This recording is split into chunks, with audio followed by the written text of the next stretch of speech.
Mana hukum menghormati bendera? Apakah itu termasuk syirik? Oke. Seluruh perbuatan itu tergantung tergantung niatnya. Innamal a'malu binniyat. Kalau saya menghormati bendera, saya mencium bendera, lebih merupakan mewakili kecintaan saya terhadap Indonesia. Apanya yang salah gitu? Kita tidak menjadikan bendera itu jimat. Ya.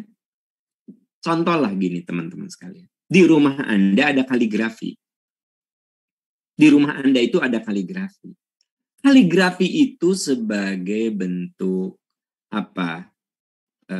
Pernyataan bahwa saya orang Islam, saya bangga dengan keislaman saya. Jadi begitu tamu masuk ke ruang kita itu yang ada adalah kaligrafi. Salah tidak dengan itu? Ya, ya itu kan tidak ada masalah. Tapi kalau kaligrafi ayat kursi itu saya jadikan jimat, supaya nggak macem-macem nih orang di rumah saya, supaya jin-jin juga tidak ganggu nih, saya pasang kaligrafi ayat kursi misalnya. Ya jadi salah, itu jadi jimat.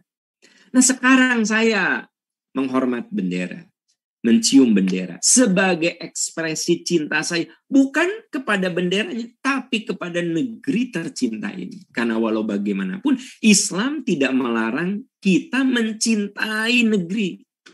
Bahkan kita kudu membela. Nabi Shallallahu Alaihi Wasallam itu sangat mencintai kota Mekah. Beliau menyatakan sendiri, wah saya itu sangat mencintai kota Mekah. Walaupun akhirnya beliau harus berhijrah ke Madinah, gitu. Tapi beliau menyatakan cintanya kepada kota Mekah. Kata Nabi, ada dua tempat yang sangat aku cintai, Mekah dan Madinah.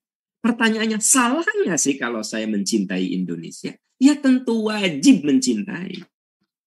Salah nggak kalau saya memberikan hormat pada bendera? Kalau itu bentuk kecintaan saya kepada negeri saya, tentu tidak ada masalah. Begitu. Ada orang yang menjuarai, ya sebut sajalah di Olimpiade, dia menang, dia cium bendera. Itu sebagai bentuk kecintaan dia kepada negerinya. Sebenarnya tidak ada masalah begitu. Ya. Nah, saudara-saudaraku tercinta, jadi kita kembali kepada niat. Innamal a'malu binniyat. Seluruh amal itu bergantung kepada niat. Anda menghormati bendera, bukan menjadikan bendera itu sebagai jimat, bukan. Tapi sebagai simbol bahwa saya mencintai Indonesia gitu. Kayak begini deh. Salah nggak sih kalau ada seorang istri yang suaminya udah meninggal, tetapi ada beberapa barang suaminya yang tetap dijaga. Bahkan kalau kangen sama suaminya, dia cium baju suaminya itu. Salah nggak sih? Ya, tidak ada yang salah. Gitu. Yang salah kalau baju itu dijadikan jimat. Nah, jadi sebenarnya mencium bendera, menghormat bendera, itu kan lebih bersifat kita sebagai anggota suatu bangsa. Ya iman dan takwa kita mah kepada Allah Subhanahu wa taala nggak usah dikontradiktifkan teman-teman sekalian, ya. Jadi tidak perlu dikontradiktifkan tentang masalah ini. Gitu. Termasuk juga kalau dinyanyikan lagu Indonesia Raya, kemudian kita berdiri, salah nggak sih? Ya tidak ada yang salah. Ya, itu sebagai bentuk kecintaan kita kepada Indonesia, kepada negeri kita. Apakah menyekutukan Allah? Ya enggak lah. Wong kita diperintahkan oleh agama untuk membela negeri kita, untuk membela agama kita, kan gitu. Nah, jadi saudara-saudaraku tercinta, itu hal-hal yang kadang-kadang seringkali ya masalah pemahaman sebenarnya. Dikontradiktifkan, tidak boleh berdiri ketika menyanyikan ini. Ya tentu saja tidak ada masalah sih, ya kan? Ya kan di dalam Islam itu ada saat di mana kita memerankan diri sebagai suatu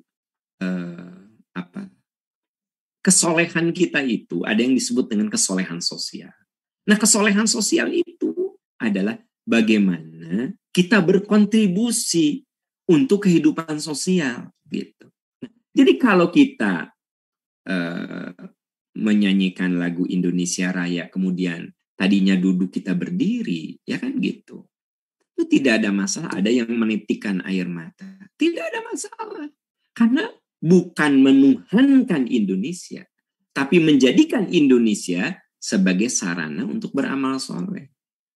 Itulah kita semua kudu berkontribusi sesuai dengan kapasitasnya masing-masing. Untuk supaya negeri kita ini menjadi negeri yang baldatun toyibatun warobun wapur. Negeri yang baik, negeri yang sejahtera, dan negeri yang dirahmati serta diampuni Allah. Berarti kita sebagai bangsa, sebagai warga dari bangsa yang luar biasa hebat ini, kita harus berkontribusi sesuai dengan kapasitasnya masing-masing. Kita bersyukur matahari kita tuh tiap hari selama 1 tahun. Kita semua wilayah itu kena matahari. Ya kan? Kita punya lautan, salah satu 5 negara yang lautannya, yang punya pantai terpanjang di dunia, salah satunya kita. Kita punya hutan tropis yang luar biasa kayanya, menjadi bagian dari paru-paru dunia. Ya kan? Apa sih yang tidak kita syukuri di negeri ini? Tinggal bersyukur saja sebenarnya. Nah, saudara-saudaraku sekalian, mari kita menjadi orang-orang yang bersyukur, berterima kasih. Allah telah menciptakan kita di negeri yang sangat luar biasa kaya, sangat luar biasa subur. Tugas kita adalah mendidik anak-anak kita menjadi anak-anak yang soleh, yang takwa, yang bisa memanage negeri yang besar ini, bangsa yang besar ini, untuk menjadi bangsa yang, negeri yang baldatun toyibatun warobun wapur, negeri yang baik, yang sejahtera, yang aman, tentram, dan mendapatkan ampunan Allah Subhanahu wa Ta'ala. Amin ya Rabbal Alamin. Saudara-saudaraku tercinta,